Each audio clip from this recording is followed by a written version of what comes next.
As their name suggests, no-fault evictions are when a tenant is evicted despite paying rent and obeying the lease. But the landlord wants to leave the rental market, move into the property, or substantially remodel.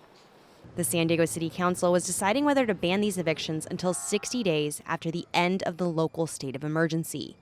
Council President Sean Ela Rivera proposed the ordinance. His deputy chief of staff and director of transformative policy, Maya Rosas, spoke ahead of the meeting. People who've been paying their rent every month are being evicted, forced to pay for moving costs, first and last month's rent, a security deposit, at a time when rents have climbed 27% in the last year.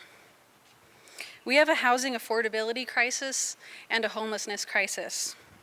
We cannot afford to have one more person fall into homelessness. No-fault evictions are the #1 housing issue that the Legal Aid Society of San Diego has been hearing about for the last couple months, according to senior housing attorney Gil Vera.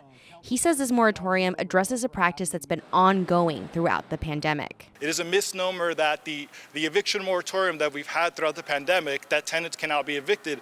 It is not true, not for no-fault evictions. They have been able to be evicted since October of 2020, over a year and a half ago.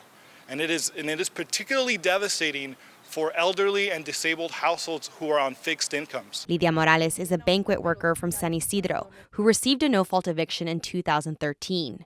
She now fights for tenant rights. Porque la ley no nos protege. Debe de haber más protección para los inquilinos. She says the law, as it stands, doesn't protect tenants, and more protections are needed. For many of the region's landlords, however, the no-fault eviction moratorium is a step in the wrong direction. It's a solution looking for a problem.